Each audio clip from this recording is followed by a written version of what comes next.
4 of the Interim Joint Committee on Agriculture to order. Will everybody please rise and join me in saying the national or the Pledge of Allegiance? We're not singing. No way. I'd be a great PA announcer, though. I pledge allegiance to the flag of the United States of America and to the republic for which it stands, one nation, under God, indivisible, with liberty and justice for all. Maybe for his last meeting, we'll give Leader Thayer the option to do a solo. Well, that would clear the room. We'll do that at the end of the last meeting. Madam Secretary, please call the roll. Senator Chambers Armstrong, Senator Boswell, Senator Carpenter, Senator Deneen, Here. Senator Givens, Senator Thayer, Here. Senator Webb, Senator West, Senator Westerfield, Senator Wilson, Here. Representative All, Representative Callaway, Here. Representative Kleins, Representative Dixon, Representative Pfister, Here. Representative Graham, Representative Hale, Here. Representative Hart, Here. Representative Kim King, Present. Representative Cook, Here. Representative McPherson, Here. Representative Neighbors, Here. Representative Pollock, Here. Representative Pratt, Here. Representative Rayburn, Representative Stalker, Present. Representative Stevenson, Representative Tate, Representative Thomas, Present. Representative Tipton, Here. Co-Chairman Representative Heath, Here. and Chairman Senator Howell. Here. We have a quorum. Thank you, Madam Secretary. Takes a long time to do that in ag because ag people show up and are responsible, isn't it? Does anyone have any guests they'd like to introduce? All right, seeing none, do we have a motion to approve the August 2020, moved by Representative Pfister? We have a second? Second by Representative Cook. All in favor, please signify by saying aye. Aye. All opposed, like sign. Those are approved.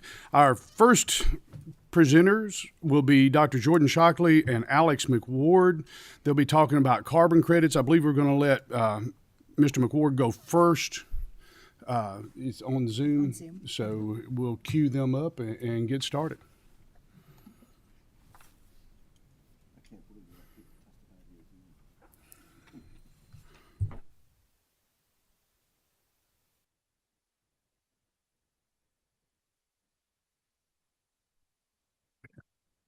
Sorry, we're not, if you are talking, we are not hearing you. Oh yeah, I'm just getting my presentation set up right now. Okay, thanks. The floor is yours. Proceed when you're ready. Okay.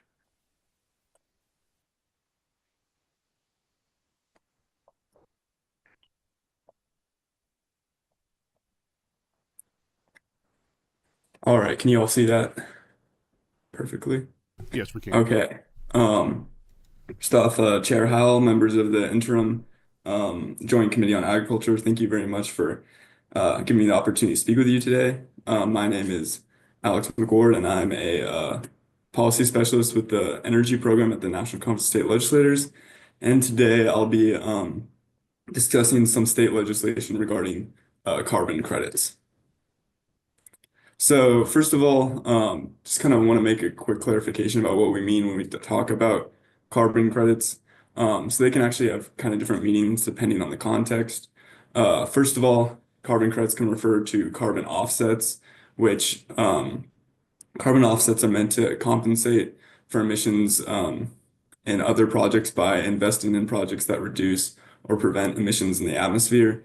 And so carbon offset projects can be things like reforestation or carbon sequestration in agriculture that kind of reduce the amount of carbon in the atmosphere, but they can also be projects such as renewable energy or other clean fuel projects that prevent emissions from being released into the atmosphere.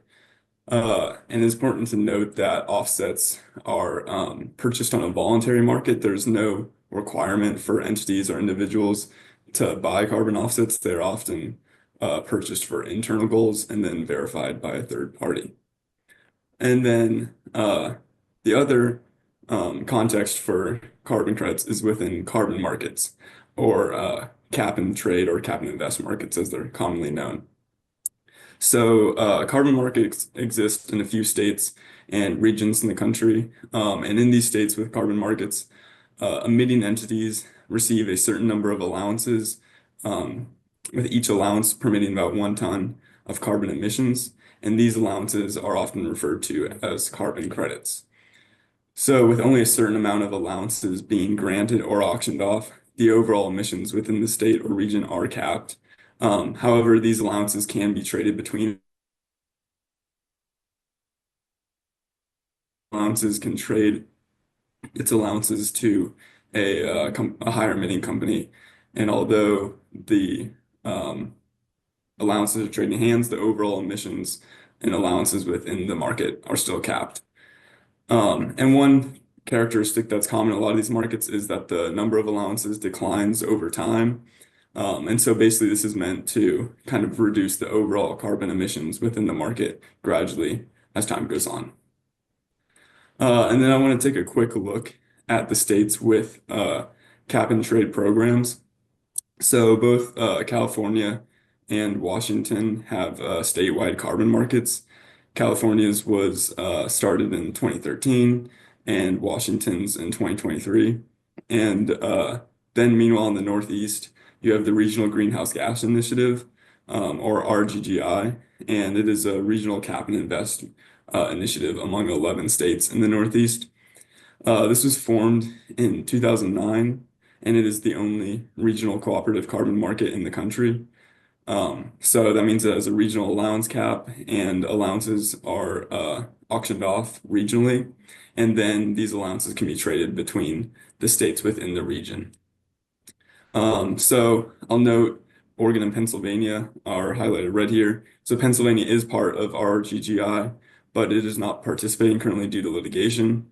Last year, the Commonwealth Court ruled that RGGI participation violates the state constitution.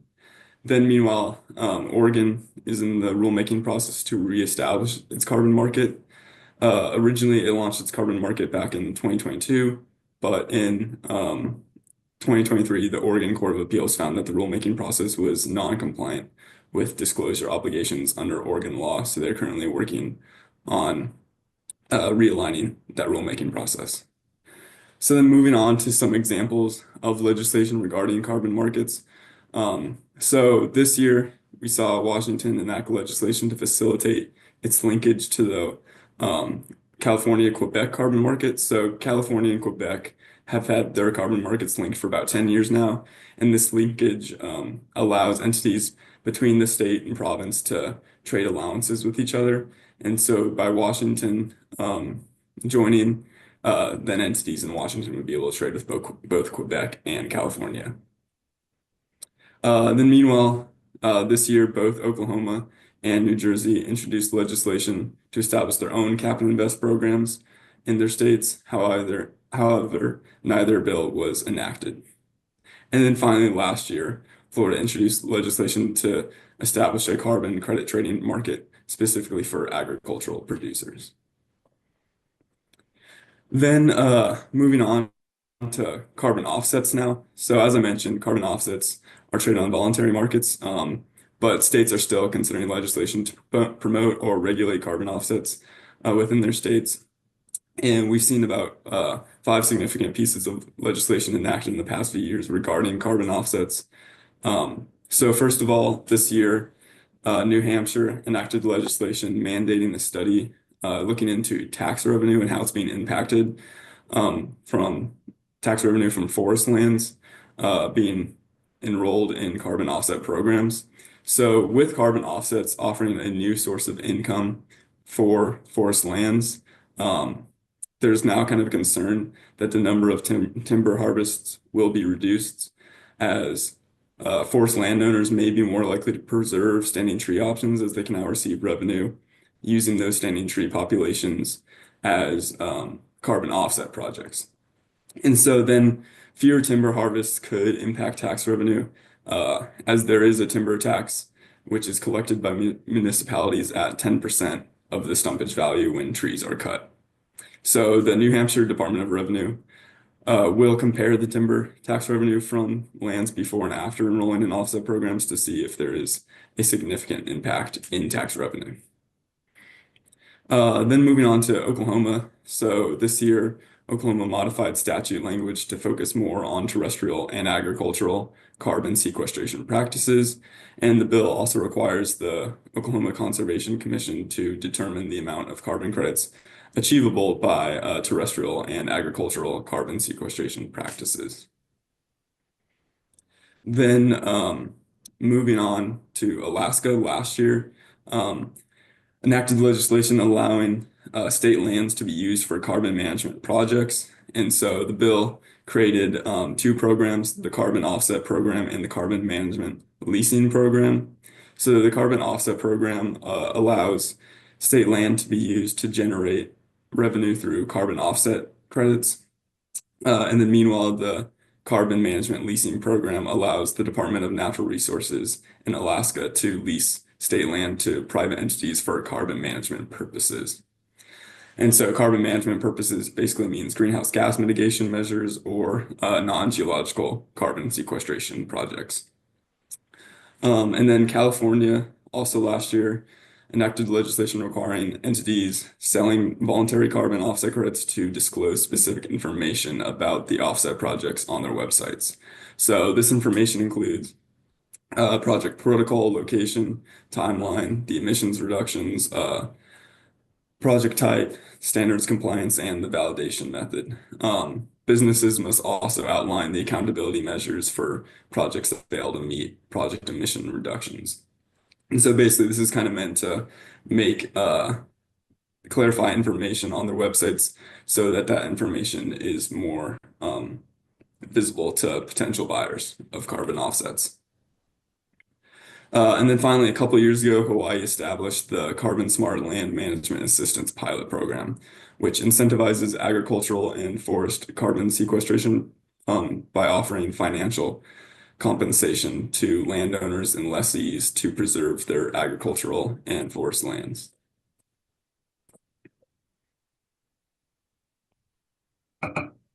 So moving on now, in addition to that enacted legislation, we've also seen a bit of legislation regarding carbon offsets that has been introduced in legislators but not necessarily enacted. And so these examples are ones looking mostly to promote carbon offsets within the state. So a bill in Washington this year would have required an assessment of the potential of state-owned lands to generate carbon offsets through carbon sequestration.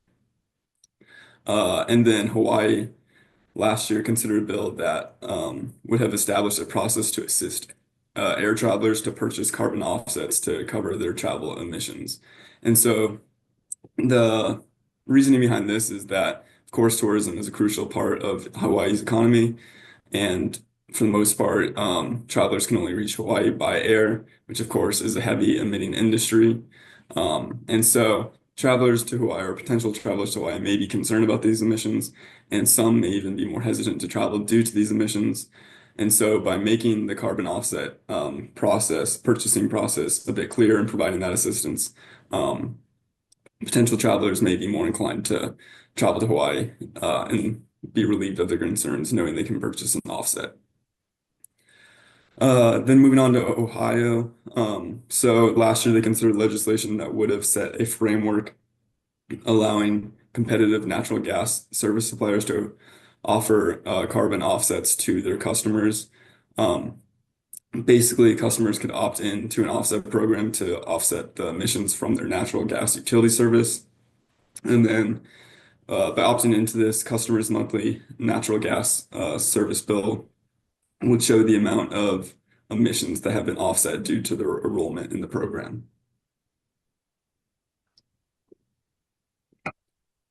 And then finally, Maine considered legislation that would have permitted forest owners of forest land enrolled in the Maine tree growth tax law program to sell carbon credits for their property.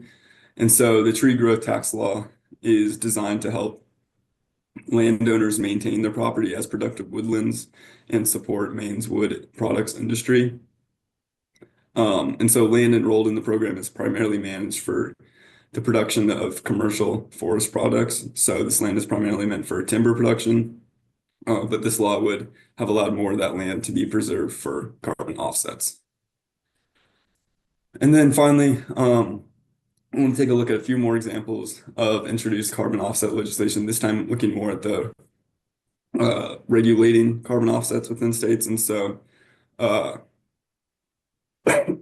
apologies, California considered legislation this year that would have added additional requirements to carbon offsets, um, making it unlawful to sell or verify voluntary carbon offsets if it is known that the emissions reductions are unlikely to be quantifiable or real. The bill also would have made it unlawful to sell the carbon offsets without explicitly marketing that the offset is not physically equivalent to the climate impact of carbon dioxide. And then Massachusetts considered legislation that would have prevented carbon offsets sold to entities outside of Massachusetts from counting towards the state's carbon reduction goals.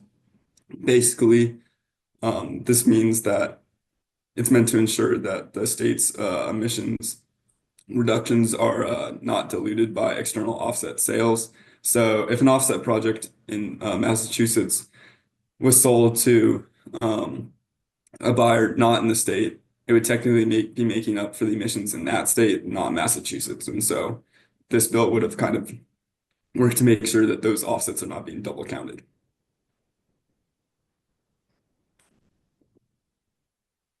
And then finally, West Virginia. So this bill would have set new registration parameters for carbon offset contracts. It basically laid out the steps required for parties that enter into a carbon offset agreement to register that agreement with the state tax commissioner. And this registration method is really used as a means of tracking the number and type of carbon offset agreements in the state. So the bill also then would have levied a tax on carbon offset agreements. And this really goes back to that concern about the economic impacts of offsets on certain industries, such as timber. But so these examples I've shared today, of course, are really the main significant examples of carbon offset legislation we've seen in the past few years. Of course, we're seeing related legislation in states regarding carbon sequestration projects or other projects aimed at reducing emissions. However, these bills do not explicitly address carbon offsets, and so really did not have time to go into them today. But NCSL, of course, would be happy to provide additional information after the presentation today. I do just want to take my last few seconds here to share some upcoming NCSL events. Next month, we have NCSL's Base Camp, which is a virtual 2-day conference. And so it'll be 2 days full of webinars covering all of NCSL's different issue areas.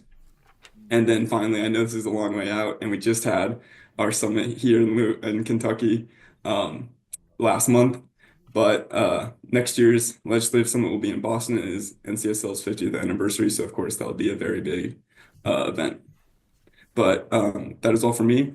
I thank you very much for the opportunity to present today, and I'm Hang on just a second, open to taking any questions. Yeah, thank you for your presentation and your shameless plug for NCSL also. I believe Representative King has a question. Thank you, Mr. Chair. It's actually more of a comment for my colleagues. One aspect I really didn't see addressed in your presentation, but I have filed legislation for the last 2 years that's kind of talking about this same nuance that's going to be coming into Kentucky if it hasn't already. And I really think it threads the needle of protecting private property rights, but also disclosing and letting future buyers, creditors, and heirs know what is going on, a restriction on a piece of private property. If a landowner enters one of these agreements, they would be able to enjoy those credits, but my proposal says it has to be added to the deed and filed in the county clerk's office again, so future buyers, future creditors, and potential heirs know that that restriction is on the property before it trades hands. So again, I filed that the last 2 years. I do believe it was Bill 37 earlier this year. So I think we need to stay on top of that and revisit it. And when you see it in 2025, I would like for you to circle back to this conversation, and hopefully I can make a little bit more traction this year. Thank you, Mr. Chair. Thank you. We want to move on to Dr. Shockley. We have time for one more quick question from Senator West. Thank you, Mr. Chairman. My question, it wasn't anything in your presentation, but if you could comment on carbon exchanges, basically the middleman, what role do they play, and how much money would they stand to make in these transactions? In terms of the middleman for these carbon offset agreements, Yes. I don't have too much information on that right now. In terms of the legislative side, that's something that I haven't really seen addressed too much, but I'd be happy to follow up with additional information on that. Thank you. Thank you. And I think Dr. Shockley may touch on that a little bit too. So Dr. Shockley, please make your way. Alex, thank you so much. We appreciate your time today. Yeah, thank you very much.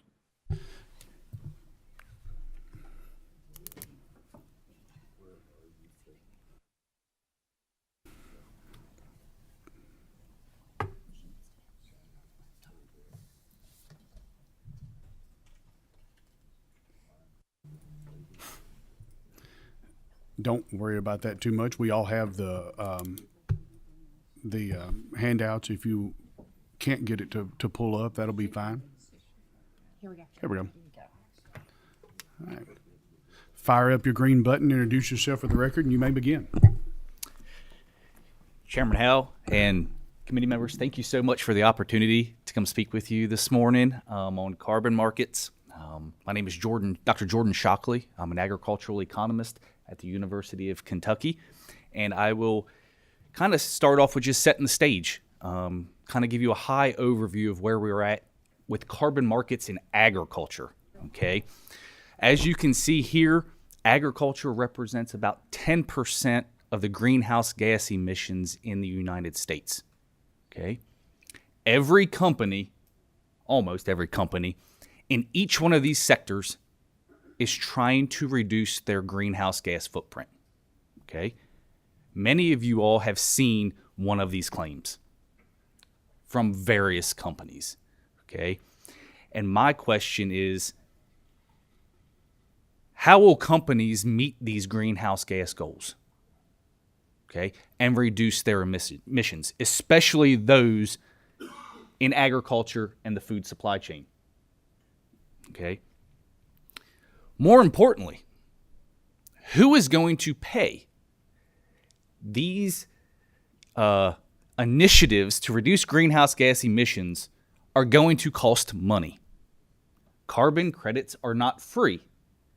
Reducing your greenhouse gas emissions, right, even internally, is going to be costly. So who pays for that endeavor? Will it be the consumers? Will it be suppliers, farmers, okay? Or will it be everyone along the supply chain, okay? That's the question we are still struggling with, okay? For farmers, one of my biggest concerns, okay, as I go around the state and country talking to farmers, okay, will this be a voluntary effort for the farmer to enroll in carbon markets or carbon initiatives, or will this be voluntold? Okay? And if so, what are the financial implications and risks to the farmer? Okay? Now, there are risks. However, I believe that there are opportunities. Okay? There are financial opportunities, but it depends. How big those opportunities are is going to depend on the structure moving forward. Okay. And so what is driving carbon markets? The previous presentation kind of mentioned these two. One is the compliance-based markets. Okay. That's those state and federal regulations or global regulations like the California Cap and Trade Program. This map kind of expands what Alex put up there just a minute ago, and you can see here those compliance-based markets across the United States and beyond. Okay? Now, what we are dealing with in agriculture are not compliance-based markets yet. There are voluntary markets. Okay? And so why are companies, voluntarily saying, I'm going to reduce my greenhouse gas emissions by 2030, 2040, okay? There are three main reasons, okay? One is the conscientious consumers, okay? Those consumers are going out there and with their dollar, okay, saying, I want to purchase goods and services that are more environmentally friendly. Okay. Second is shareholders. Shareholders are saying, companies, you have to have a sustainability reporting efforts for your business to be more attractive for investors. The other one is international trade. Okay. Europe, as we all know, have been driving a lot of these sustainability efforts for years. Okay. Our products moving over to Europe have to meet or could potentially meet some carbon intensity score minimum or carbon credit score to be able to enter into that market. Okay. And so how are these companies using these carbon markets to reach their greenhouse gas pledges? Okay. I like to use a simple example of the airline industry, okay? The airline industry, let's just say, it has $200 million to invest in reducing their greenhouse gas footprint, okay? They can take that $200 million and invest in a reforestation project in the Amazon, okay?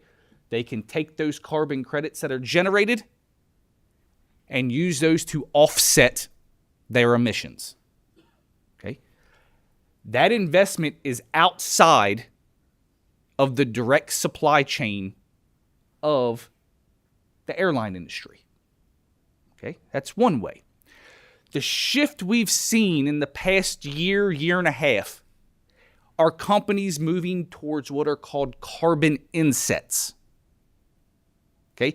And this is where that company takes that $200 million and invests in reducing their greenhouse gas footprint inside their supply chain. So in this case, that could be investing in sustainable aviation fuel. Okay? So what do some of these contracts look like in agriculture? Okay? Let's just say you have a seller, farmer, Shockley Farms. Okay? I get approached by a project developer. So these are what carbon offset kind of markets look like in agriculture. So one of these project developers comes to my county. We sign contracts as a farmer. Those project developers now own the carbon credits that were generated on my farm. And then they turn around and sell those carbon credits to those companies that are reducing or wanting to reduce their greenhouse gas footprint. Okay. When I first started talking about this was the biggest issue in Kentucky. These carbon developers coming into counties, offering payments, signing contracts to sell carbon credits. The shift now we've seen is towards this carbon inset market. So what does this look like? Let's just say you have the same Shockley Farms, and instead of a project developer, you are now signing a contract directly with a buyer inside the food supply chain, like a McDonald's. Okay? And so why are companies making this shift? Okay? Surprise, it's lawsuits. Okay? Delta was one of the first companies being sued for greenhouse gas claims, reduction claims. This is called greenwashing. Okay? Most recently, as of yesterday, another large company just got sued, Tyson, for claims of greenwashing as well. Okay? So there's the legal aspect, because there's a lot of unregulated models, standards when it comes to if a carbon credit is actually real or not. So companies are beginning to shift away from purchasing carbon credits as an offset and shifting into their supply chain to reduce their carbon footprint. One of the unique things about this is when you have a carbon credit in a carbon offset world, only one entity can own that credit and use it, retire it to reduce their greenhouse gas footprint. If you go directly to the raw source, say the farmer, that low carbon corn or soybeans that are being produced, every single entity along that food supply chain can take credit for that lower carbon footprint raw product. So it's going to be cheaper, okay, and more control. So one of the things that just happened in the state this year is a perfect example of both a voluntary and a voluntold market from one company, from the same company. ADM, a large purchaser of grain in this state, put out both a voluntold program, which is their deforestation-free soybean program, meaning you have to prove as a farmer that you didn't cut down a certain amount of acres of trees. You have to prove that you didn't to even be able to sell your soybeans to ADM. Okay? At the same time, a few months later, they rolled out a voluntary carbon program where they say if you meet their CI score requirements, they will offer you a premium, I'll bet small. Okay? And so, what does this mean? This carbon space is moving fast. It's changed almost monthly since I've been trying to keep up with this for the past 3 to 4 years. Okay? As an economist, I put myself in the farmer's shoes. That's my job. And look at these contracts, these carbon markets through my lens, through my eyes. And, you can go to any large company and you can see quotes, agribusinesses like the two you see here, they're wanting to cut beef emissions. They want to only work with growers that use sustainability practices. These are all carbon inset claims and initiatives, not carbon offsets. Okay? But my question is, at what cost? Okay? If our farmers are not recognized for the great sustainability efforts that they've been doing for 50 plus years, we are the home of no-till farming. One of the major requirements for almost every carbon initiative out there in the agriculture sector. We are doing the things and have been doing the things that these required. Previously, when I started researching this, almost every farmer in the state was not even eligible to participate because they have been doing the practices that these programs were requiring people to adopt. That does not make sense. However, the shift towards carbon insetting provides an opportunity. And I do believe, while there is risks and costs to the farmers, there are financial premiums that could offset those costs. But I think of this as a bigger picture for this state. If I was one of these companies looking to reduce my carbon footprint, where would be the best place to locate? If you truly look at our agricultural practices and sourcing sustainable ag products, it would be here in the state. And I hope that's what we see going forward, increased demand for our raw products in Kentucky. And so with that, I thank you, and I will be happy to take any questions you may have. Thank you. I appreciate your presentation. As you know, I had asked you to come in and look at this with us. Whether some of us agree with it or not, like it or not, understand it or not, from a greater international trade policy standpoint, this is here. It's not coming. It seems to be here.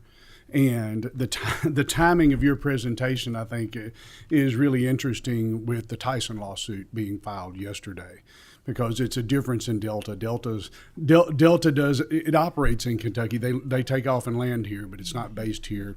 We have a lot of Tyson producers, at least in my area. So that hits a little closer to home, literally and figuratively. This is an emerging market. It's all over the place. It's like trying to pin something down and you can't even see it. Through Alex's presentation and yours, I've got a couple of questions on this just to kind of build this out. Do states have to create some sort of platform in order to be able to allow people that can produce the credits like our ag producers or our forest owners? Do we have to be able to create some platform to certify or some way designate credits as existing in order to be traded? I noticed in the NCSL presentation, there are a couple of states that kind of dipped into this arena. Is that something that's required in the carbon market? Yes and no? Platform, I think there definitely needs to be a standard set in place. I kind of equate this to what organic production was pre-certification. Like the Wild West, what is actually organic, what's not. I would personally like to see a USDA certified carbon credit, where USDA sets the standard for all companies that are trying to make carbon credit claims in the agricultural space. A lot of things would probably cleaner and easier if the federal government would act accordingly across the board. In the theory that they don't do this in the interim, are there things that you're aware of that we could do or look into? Not offhand. Okay. Couple other follow-ups. You were talking about international trade in this. To your knowledge, are Europe or other more green developed countries, are they placing any of these demands presently on Kentucky agricultural products? Yes, and it's specifically the deforestation-free soybean program I mentioned is driven by European regulations. Is there any evidence of that impacting our ag producers? Oh, we will find out this year. Okay. When we go to sell. My colleagues are keeping an eye on marketing issues that could transpire. Thank you. Senator West, I believe, has a question. Thank you, Mr. Chairman. I appreciate the presentation. Really nice presentation. Thank you. I'm going to ask you the same question I asked the NCSL representative. Just give me your opinion. You seem to be an expert in this area. What is your expert opinion on the exchanger, the exchange company, the middleman in these situations? How's that set up? What percentage do they make? What's your opinion on that, or what have you seen there? So, like Alex, I don't have any. They keep that pretty tight-lipped. I do not have 100% evidence. I get this question asked a lot by agricultural producers across the state. My answer to this is there wouldn't be as many players in the game if there wasn't money to be had. Right, exactly. And so I don't know a specific number. But there are, I guess, I can help you out a little bit. So clearly there are. This isn't just Archer Daniels Midland buying a credit from Joe Smith in West Kentucky for the credit. There's this intermediary, and there's numerous intermediaries in New York, Washington, Chicago, wherever, that take a significant cut of this money. But that's a key component of this, right? That is a key component to the carbon offset space. Yeah. I would argue that in the carbon inset space, that middleman is probably going to be eliminated. Gotcha. Okay. Thank you. You're welcome. Thank you. Representative Tipton, I believe, has a question. Thank you, Mr. Chair, and Dr. Shockley. Appreciate you being here. This is an area I think we're not very well versed in. I still remember as a young boy the first time we planted no-till corn in the 70s. Put out cover crops every year. Those are agricultural, environmentally friendly practices. Farmers on a typical day, they're busy, they're trying to pay the bills. Right now it's harvest time. How well versed are agricultural producers and forest managers on this industry? And how are we going to get the information to them so they understand what the possible implications are that they need to be concerned about? Very good question. Well, hopefully they're attending cooperative extension talks that I've been given across the state for the past 3 years on this topic in various. I've probably spoken to over 2,000 stakeholders in the past few years on this very topic.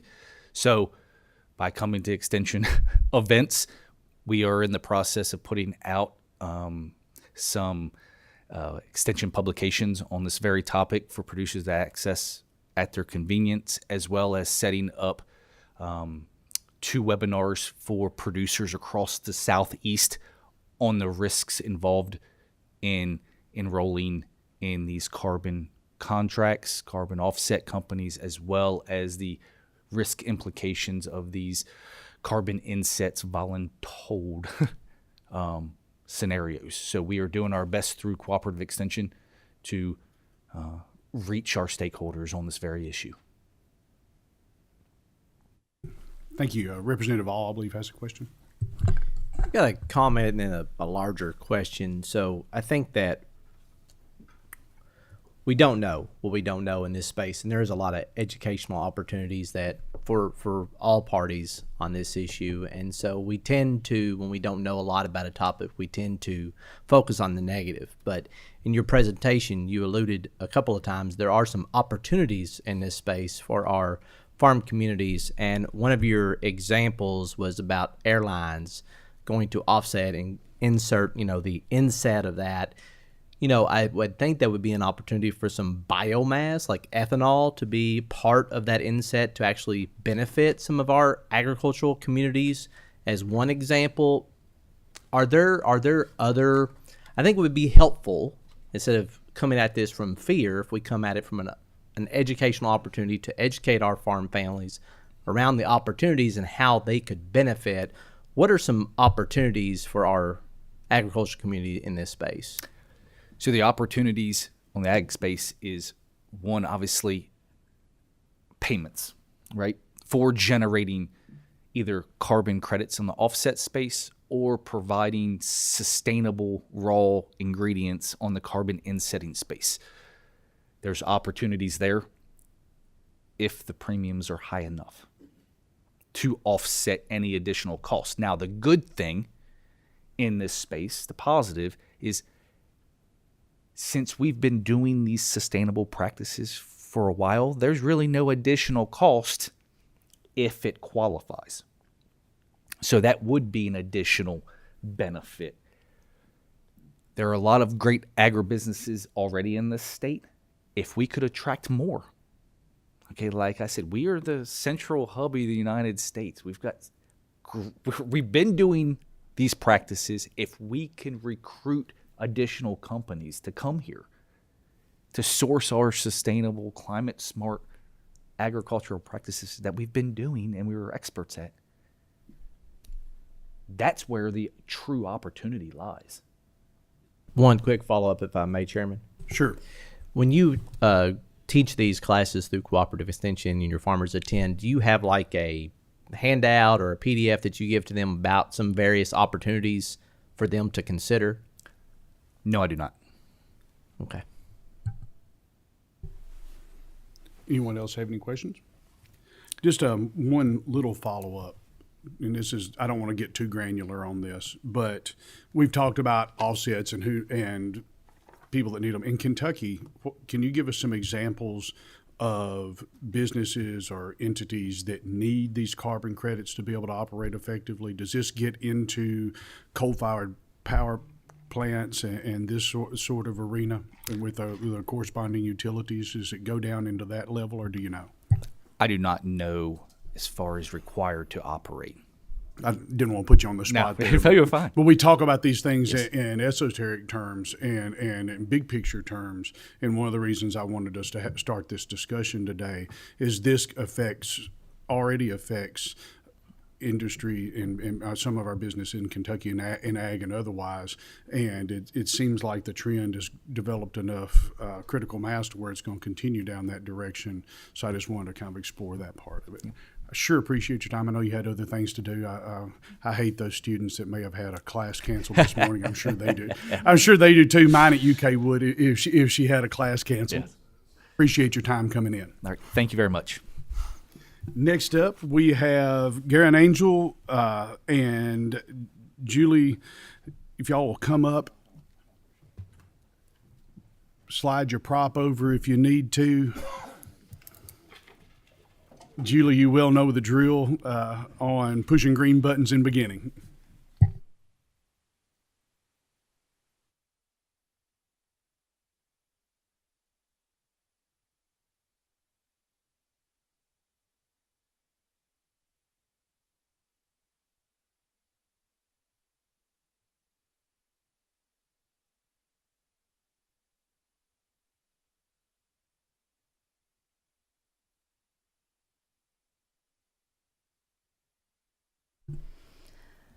Hey everybody, Julie Babbage with Babbage Co-Founder.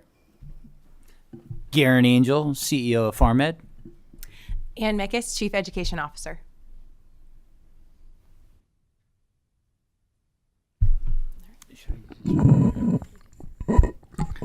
So, first, thank you to the committee for having us today. We're really excited to share FarmEd and the future of what we see as project-based learning. I want you to imagine a world where every child knows where their food comes from and how to grow it. Now I want you to think about today. And unfortunately, we're not giving these kiddos those technical skills to grow their own food. And in a time where sustainability and self-reliance are more important than ever, FarmEd is taking a bold step to revolutionize education and by integrating agriculture, AI, and immersive learning experiences. Let's talk about empowering the next generation to not just consume, but create. FarmEd is a movement. We're taking students beyond the classroom, beyond the textbook, and we're thrusting them into the heart of innovation. Imagine walking into a classroom where students are getting hands-on experiences from cutting-edge AI grow chambers. They're learning theory and applying it. They're experimenting. They're analyzing real-time data and making real-time decisions. This is the kind of engagement that ignites passion. The children want to go into the classroom. They're excited to see their plan every morning. And they don't burn out. That's what we're trying to get to, is to a spot where these children really love education. Once they get their hands on this experience, it opens their minds up. They see what's possible. These students are absorbing information, becoming the future leaders and problem solvers that'll define and drive tomorrow's industries.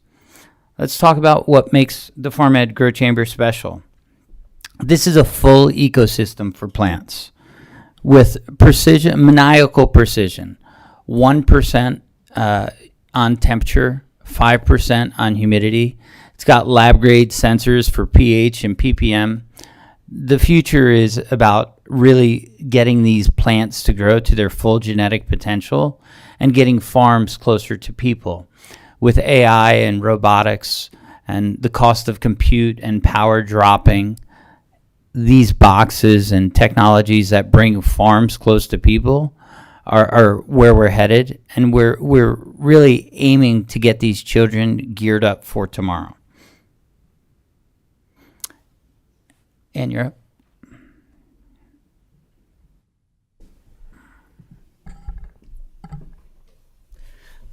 So, as Garen mentioned, our goal really at our heart is to make agriculture accessible to every K through 12 classroom. Right now, we have a lot of fantastic initiatives happening at the university level, and we want to make sure that we have learners who are interested and passionate, ready and able to jump into that space. Whether it's the workforce or the university, our goal is to bring that interest and that passion into the classroom at that K through 12 level. So our device, as you can see in this image, is brought right into any existing classroom. There's no infrastructure changes needed. It just plugs right into their existing space. And it's as simple as selecting what type of plant they would like to grow and then literally pressing grow. So learners then can see the device in action, and as they get more comfortable with the technology and the agriculture concepts, they can collect data on every phase of plant growth and then run their own experiments or see what might happen if we had a drought, or how might we stress this plant as if there were a disease amongst the crops. They learn the skills necessary to run a controlled environment experimentation. Now, here's the workforce training, data dashboards. Imagine teaching students how to interpret data in real time, not just some abstract lesson plan, but growing their own crops right in their classroom. With FarmEd, students are empowered to recognize patterns, predict outcomes, and prevent problems before they happen, just like most successful businesses and farms in the world. This hands-on experience with data maximizes plant growth. It's also teaching the skills to maximize a student's potential. We're teaching kids to think critically, solve real-world problems, and make those data-driven decisions. If we want to prepare that next generation to succeed, we must start by giving them the tools to understand and leverage the power of data. That's what FarmEd delivers, an education that truly grows with them. So my background is in education. I just stepped out of the classroom to join the FarmEd team because it was a program that I'm so passionate about. And really what we want to bring is not only the experience to the learner, but also to the educators.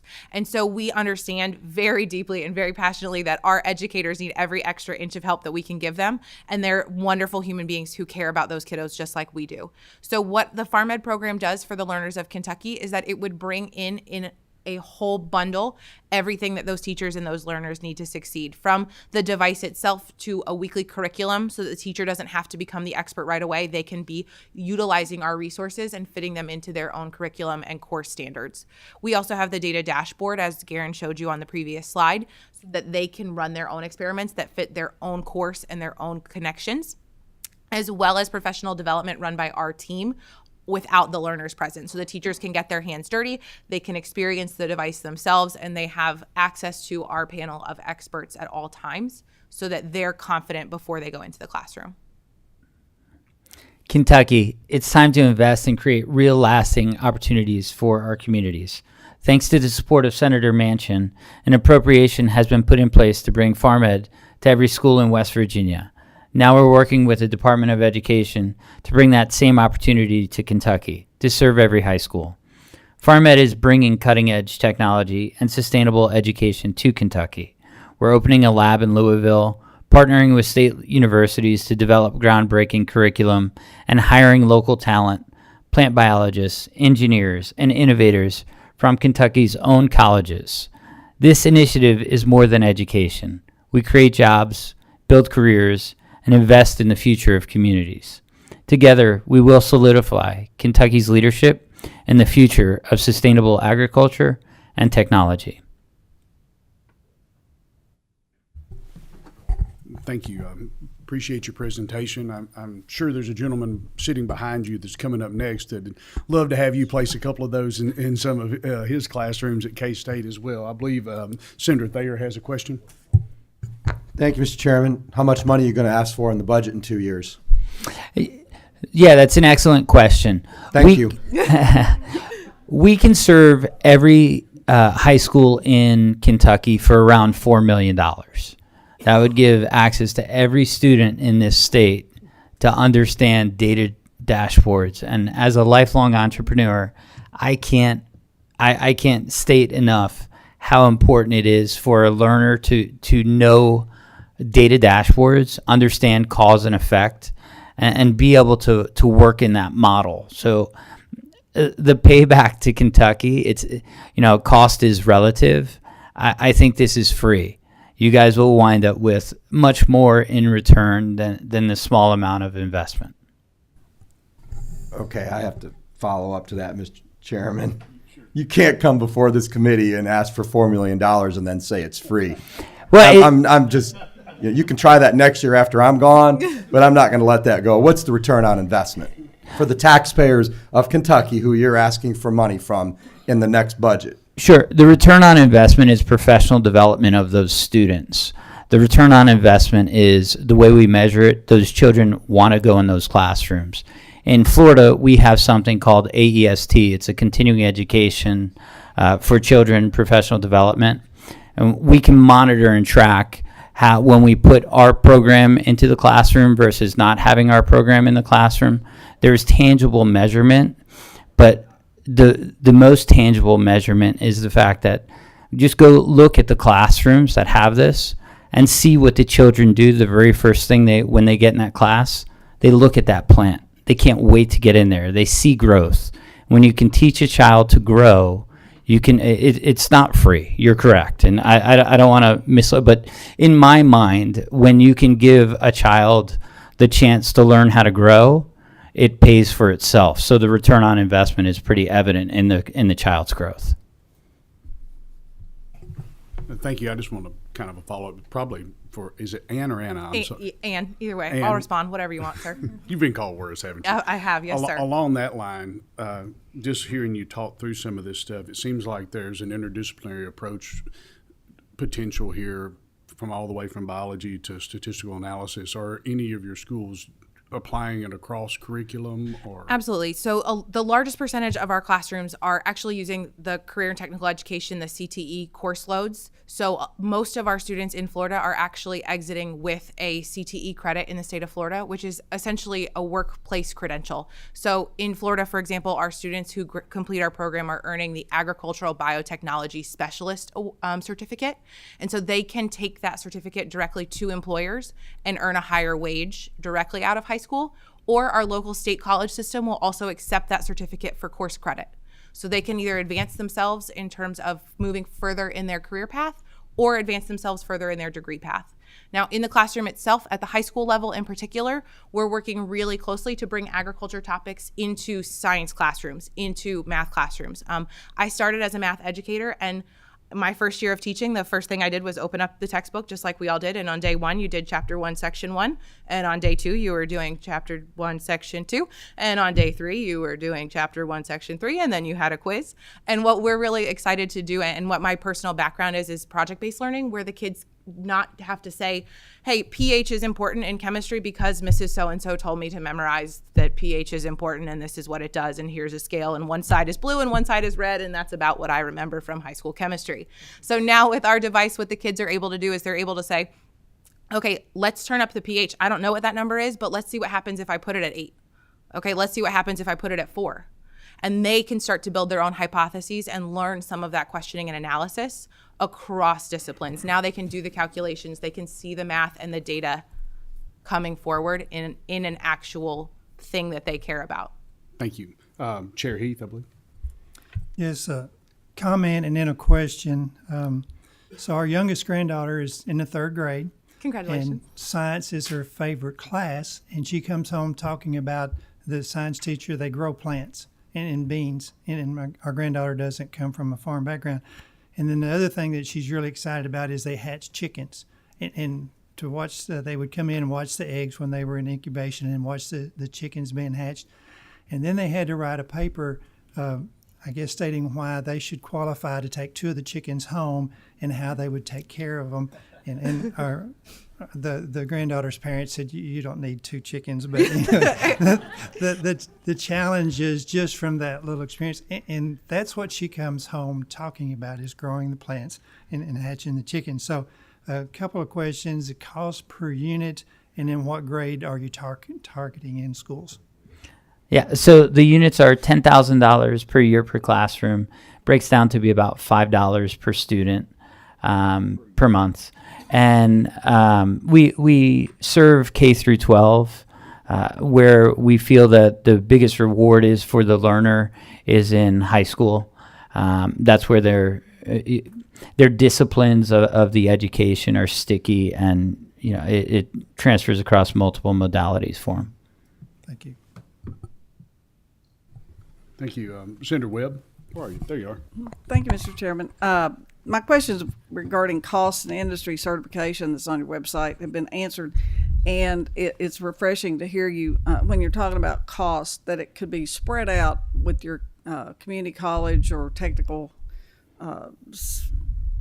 budgets and your maybe Department of Ag budget. I don't know. We're very fortunate in Kentucky to have a former Ag commissioner running KCTCS now, so I would be interested in his thoughts on this, and maybe as well as our Department of Agriculture, our present commissioner, and how we could better educate kids. Of course, I'd like to educate them. I like the chicken thing. I'm an animal ag person, but I'd also be interested in my neighbors in West Virginia. When do we anticipate the data from that, or any outcomes on that project? Yeah, so in Florida, we already have data. In West Virginia, we will launch there in January. So the end of semester 2 for the 24-25 school year, we'll have data out of West Virginia. What was that first question? Well, I was just commenting on, I'd like to hear the cooperation between KCTCS in Kentucky, and then with the dual credit certifications. We have a former commissioner of agriculture who is the president now, and I'd be interested in his thoughts on that. So we've met with Mr. Quarles twice, and he is head over heels for this program. He loves it. Actually, that unit there will be going over to their offices, and they'll be growing right there in their office. Okay, thank you.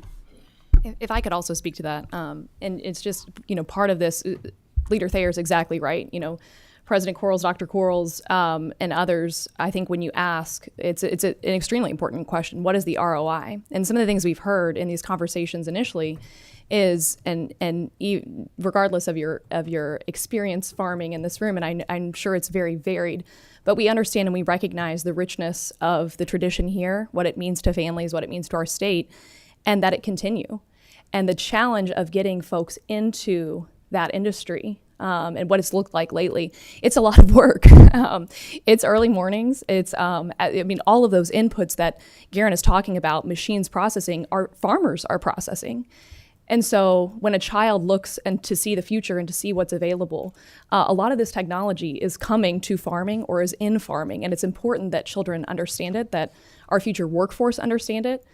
And that, to me, Leader Thayer and others who are asking about ROI, again, a great question. It's interest, it's engineering in this box. It's AI, which we've talked about in numerous committee meetings and in session consistently. So it's exposure in a way that you might not remember the last strawberry you ate, but you will if it's fresh off the vine. So I think some of those also just about getting kids interested in part of the legacy of Kentucky and what is so important for our future as well is a key part of this. Thank you. Representative Callaway? Yes, thank you for the information. I have a couple questions. Is Farm Ed a company or a corporation? Who owns it? And do they also own the device as well as the curriculum? Yeah, so Farm Ed is a corporation. We have a nonprofit arm as well. All of the IP is internal. This has been developed. We did this in combination with Scott's Miracle-Gro. That's how we developed the technology.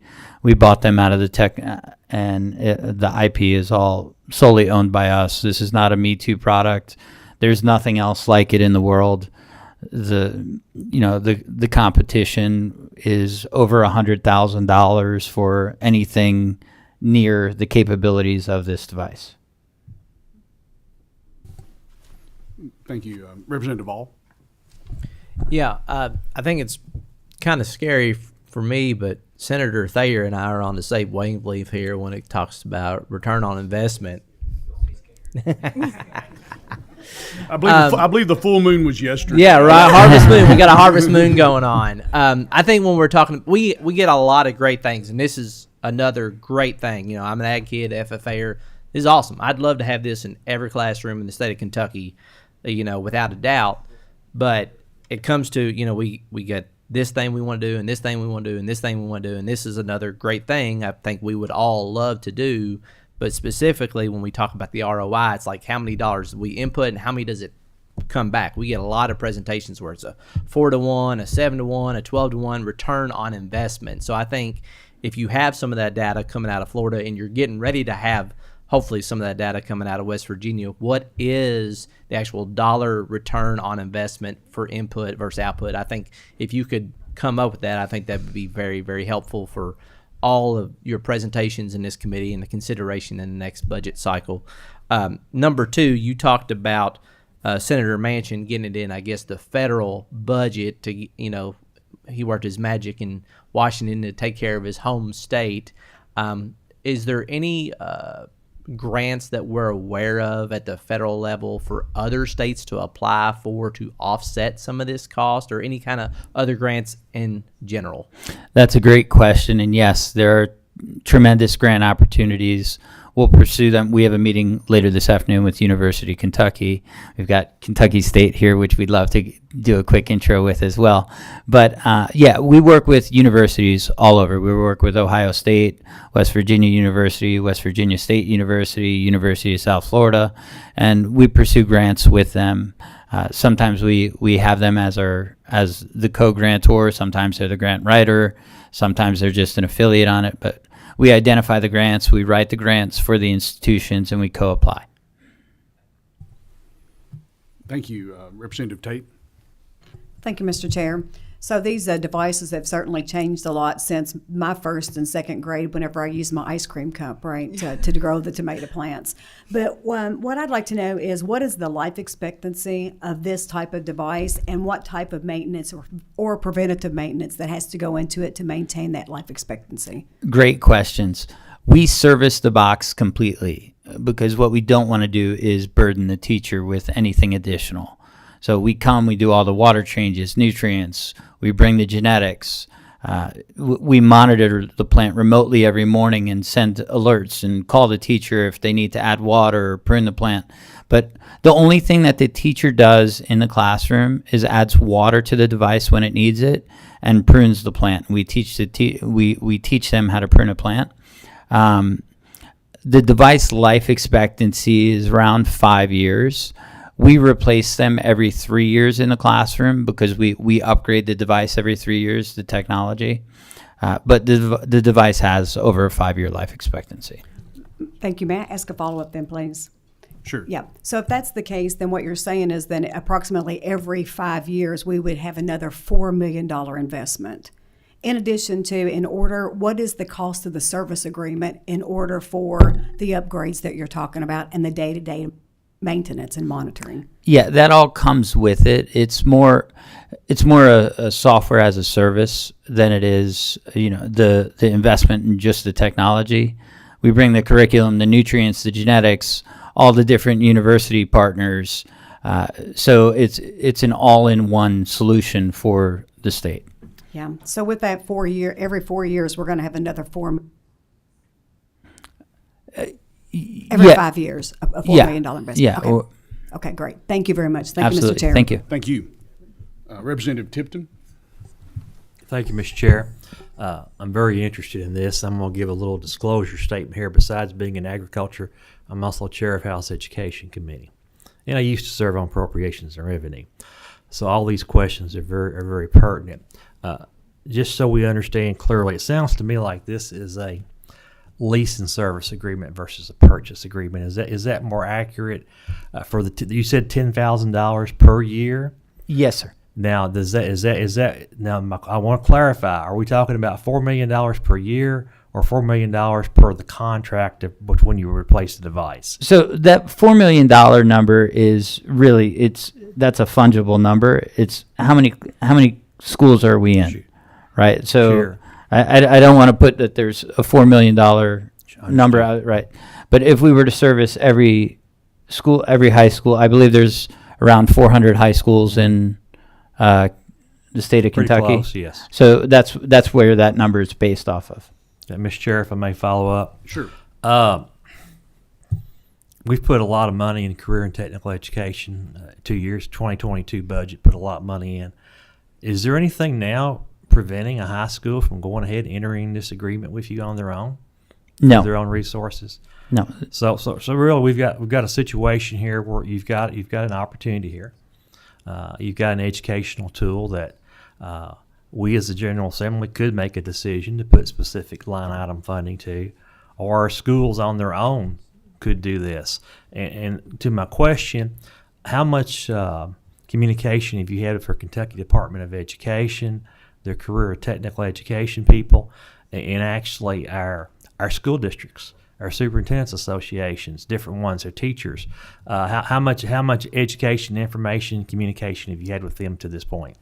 Yeah, we're at the early conversations there. A lot of times when we have these conversations at the lower levels, they absolutely love this and they want the technology, but as you get further down the funnel of the school budget, it gets tighter and tighter on the budget. So, like in Florida, for example, what we did is we got the funding, then we worked with the Florida Farm Bureau to put it in the schools where they had the most active teachers and classrooms. And so, we work directly with Florida Farm Bureau usually, and we'd work with the Kentucky Farm Bureau to pick the schools that were the most active and really give the educators who love this and have a passion for it a new tool in their classroom to teach. One more quick comment. Sure. I know our chairs of our Appropriation Revenues Committee. I have to fight with them every now and then, but I think people know what I mean. And I just want a bit of advice. This might be something that's a pilot project, like you said, to select certain groups to get it in the field, to see what works, if it's going to work, if it's going to be productive. And I think our Kentucky Farm Bureau would be a great asset. Our commodity organizations, private business, agriculture business could partner on this, and maybe they could provide some of this funding as well. So there are a lot of opportunities out there, but I appreciate the conversation. We'll continue it. Yeah, thank you. We'll bring funding opportunities to Kentucky. We will bring grant opportunities here. We've done it in every other state we're working in. We're very diligent in doing this and making sure that there's funding there for it. This is the first step. If we could get a $1 million, $2 million allocation here, there is a tremendous amount of front end work on our side that goes into it. We set up a lab here. We hire people all over the state to service all the devices. So as the part of the ROI is we make a fairly significant investment in Kentucky when we open operations here and continue to hire and create jobs. Thank you. We have time for one more question. Representative Sarge, I believe you have a question. Just a quick question, Representative Sarge here. You've mentioned Florida and West Virginia. Are there other states, or are we going to? Yeah, we have an appropriation in the pending North Carolina budget, and in Georgia, we're working with the Board of Regents to bring it into 150 high schools throughout Georgia. Okay.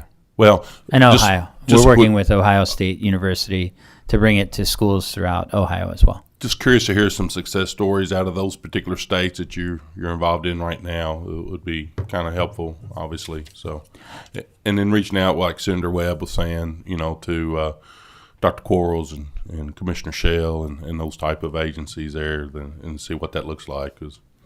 So, thank you. Thank you. Thank you for your time today. Good, robust discussion. Appreciate it. Thank you for your time, everyone. Appreciate Sure, it. we'll see you again. Next up, we have Dr. Marcus Bernard for K-State College of Agriculture. Dr. Bernard, please move forward, push the green button, introduce yourself for the record. You look less stressed than you did the last time I saw you coming in 2 days or 2 or 3 days after taking position. So appreciate you coming, appreciate your time today. Introduce yourself for the record and begin. Good morning, everyone. And so, introduce myself and begin. All right, sounds good. So glad to be here this morning. Thank you for your time. So I'm now about a month in to the Dean and Land Grant Director position at the College of Agriculture, Health, and Natural Resources at Kentucky State University. I had a PowerPoint, but I just wanted to move this more into a little bit of a conversation because as I've studied the relationship of Kentucky State University to the state of Kentucky, it's a very important institution. And in my role, I want to make sure that we show its value. And so my background, coming from a small farm in North Carolina, produce farm, going to North Carolina A&T State University, 2-time graduate in agricultural business, and a proud alum of the University of Kentucky in the rural sociology program. I want to make sure that, as I think I heard communicated in some of the previous presentations, that I deliver some value to the citizens of Kentucky, and especially to you, the representatives of the Commonwealth.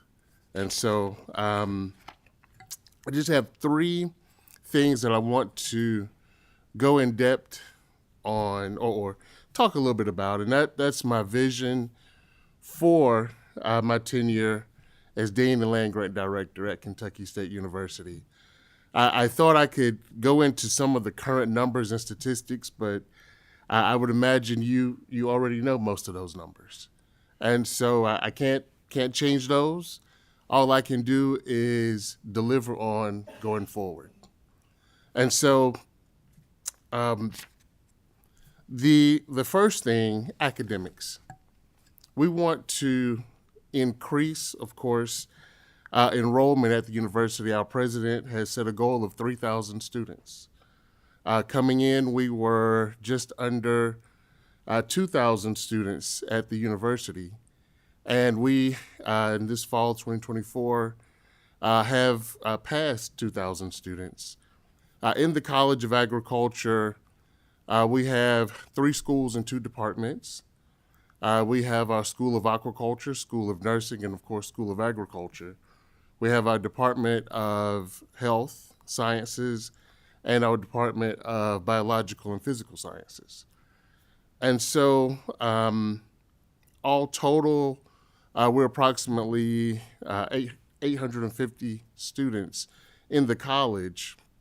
And so my focus for you this morning is in the agricultural program, where with the funding of the 1890 scholarship through USDA, we have sustained an enrollment of approximately 100 students.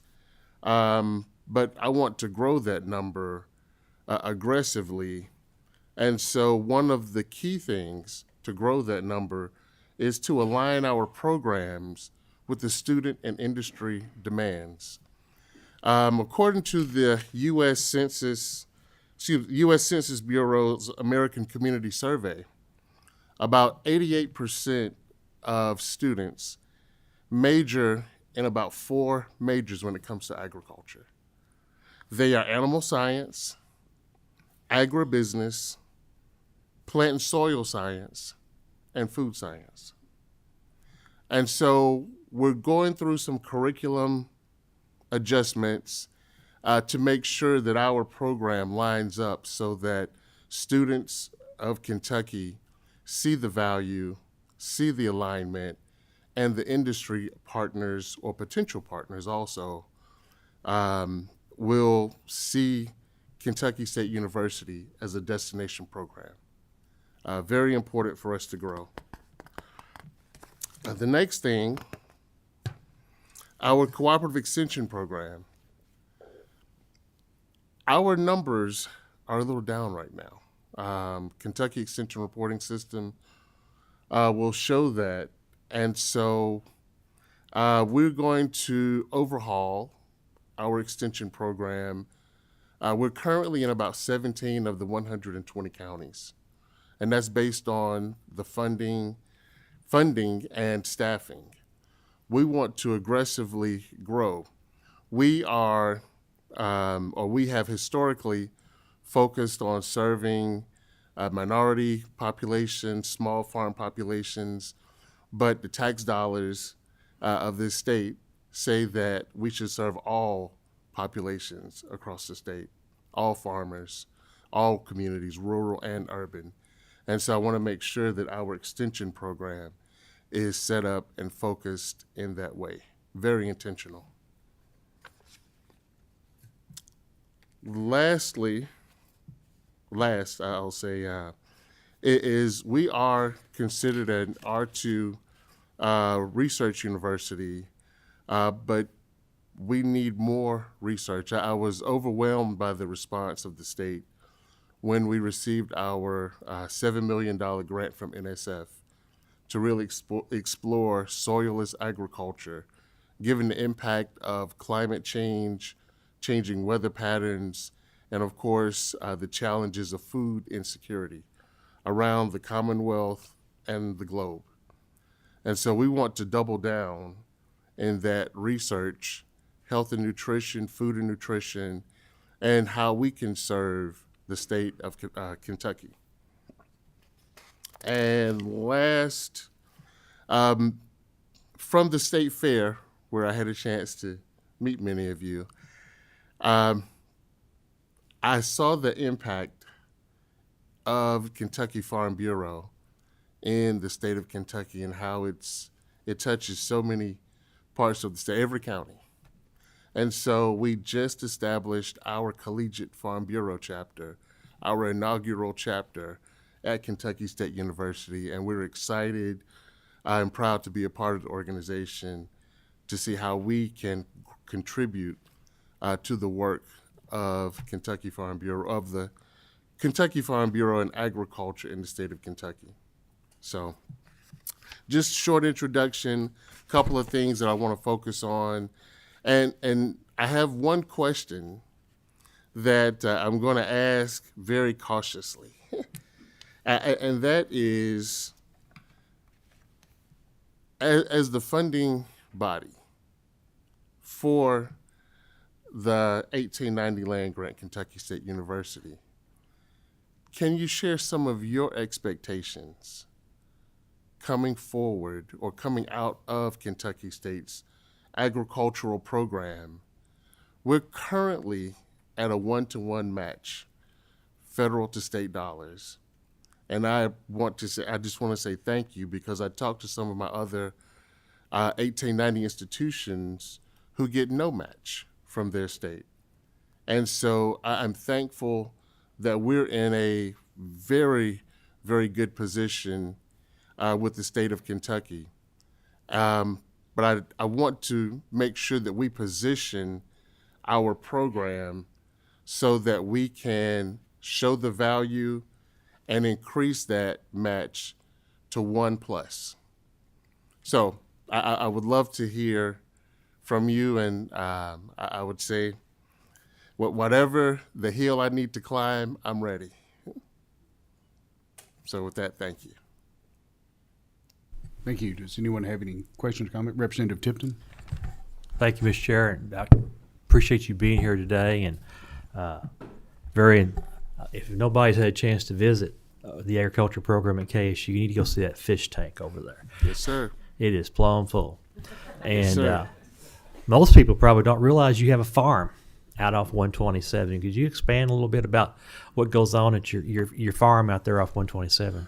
Absolutely. So we have about a 320-acre farm that we call the Benson Research and Demonstration Farm right off of 127.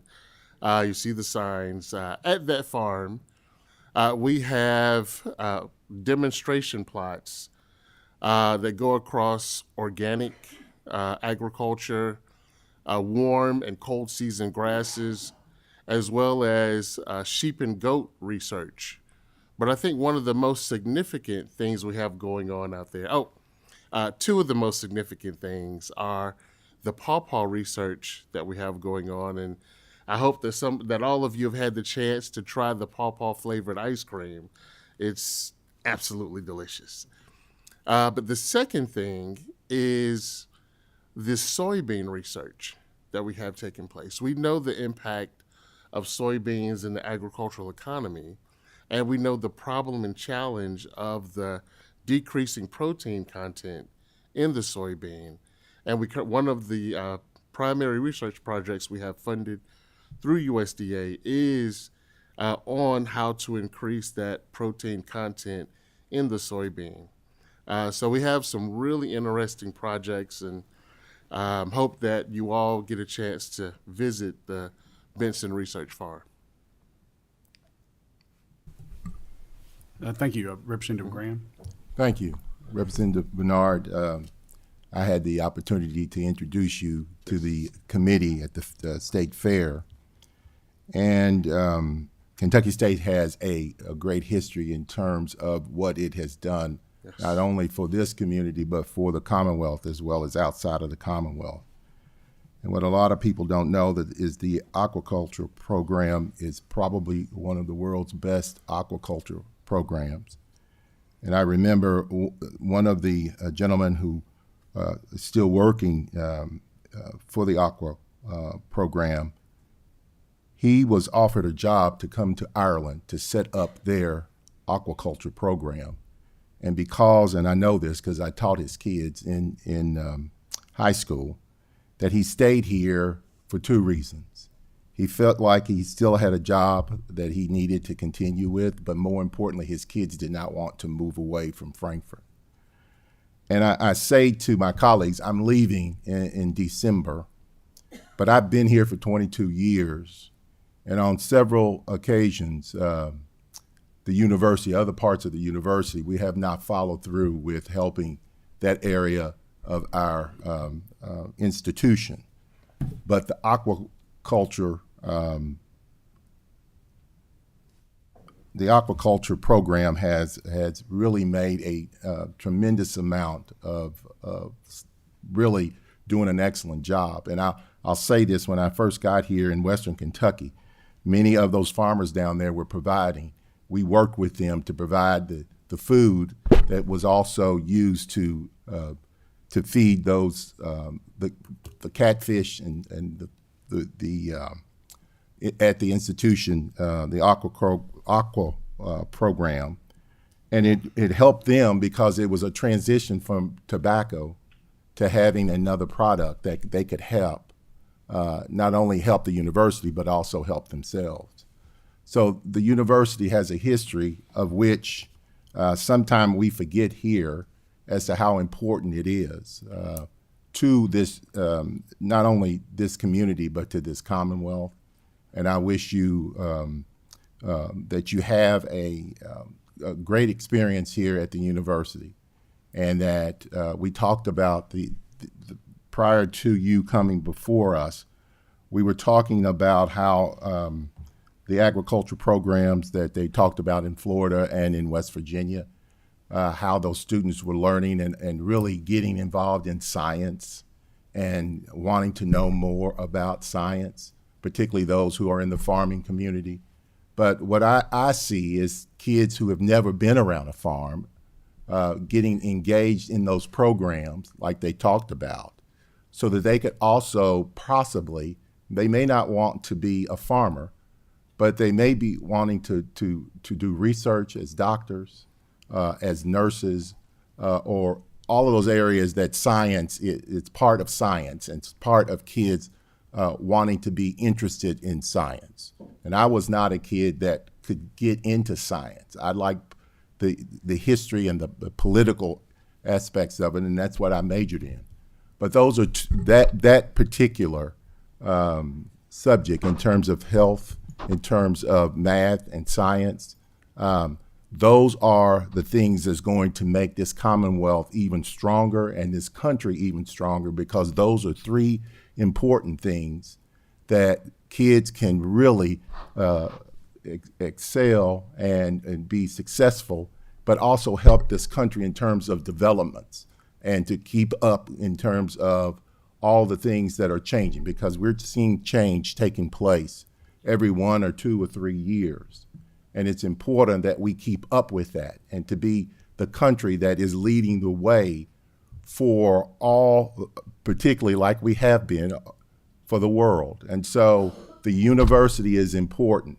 The university is important because it is a land-grant school along with the University of Kentucky, and working together with the University of Kentucky and Kentucky State University can help us in terms of our students in the classroom who want to go into science, who wants to go into computers, or wants to go into knowing what we need to do for our farmers all across the Commonwealth. So I salute you for taking on this charge, and I salute you for being an advocate for Kentucky State University, but also to educate people across the Commonwealth how good Kentucky State is in terms of providing for the people of the Commonwealth of Kentucky. So thank you again for taking on that charge.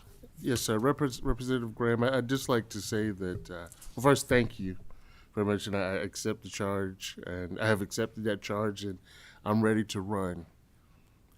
The aquaculture program at Kentucky State University is number 4, ranked number 4 in the nation, and number 1 among historically black colleges and universities with aquaculture programs. The aquaculture program teaches courses and works with programs in 31 different countries across the globe.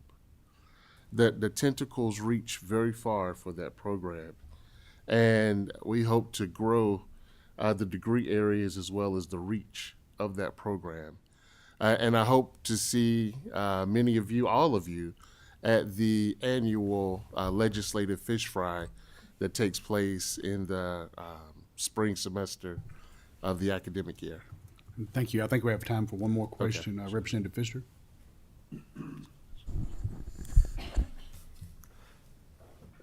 Dr. Bernard, I want to welcome you to your position. I was with Dr. Akapo last night, had a conversation with him, and I'm going to tell you the same thing I told him. I'm very impressed with the changes and movement we're seeing at Kentucky State. And that ag farm you all have out there is a jewel. I found it as a producer about 20 years ago with the small ruminants. Had a couple of hundred goats and contacted you all and got a lot of good information. And I know you're going to take it to the next level, and I'm here to support you, and thank you for that. Thank you, Representative Pfister. The farm, we realize it is a jewel, and a set up demonstration and research farm, and we want to grow the projects as well as the type of agricultural research we know that touches all of Kentucky. Can't say enough about agriculture's impact to the state, and so we want to make sure that we are a key part of that conversation as the other land-grant university in the state. And thank you. You appreciate your time today. You started your presentation talking about numbers at K-State. If I understood you correctly, I have you responsible for about 40% of the student body within your department. So you'll Yes, definitely sir. have an opportunity to make a definite footprint and a statement for the university. And we're pleased to have you here, and pleased to have you in that role, and look forward to working with you in the future. Thank you so much, Chairman Howell. Thank you. A couple of house cleaning measures before we adjourn.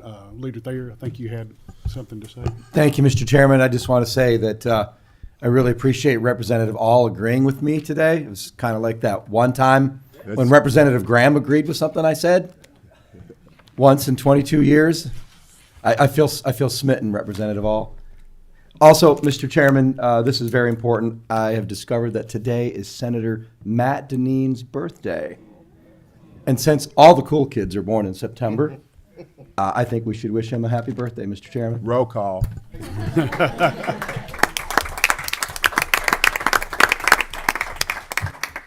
Senator Deneen never made 60 look so good. Couple of things. Today is National Teach Ag Day. Right. So a lot of us have had ag and FFA teachers and directors that have made a definite impact on us and for us or our children. So we just appreciate everything that those folks do for our kids and our Commonwealth.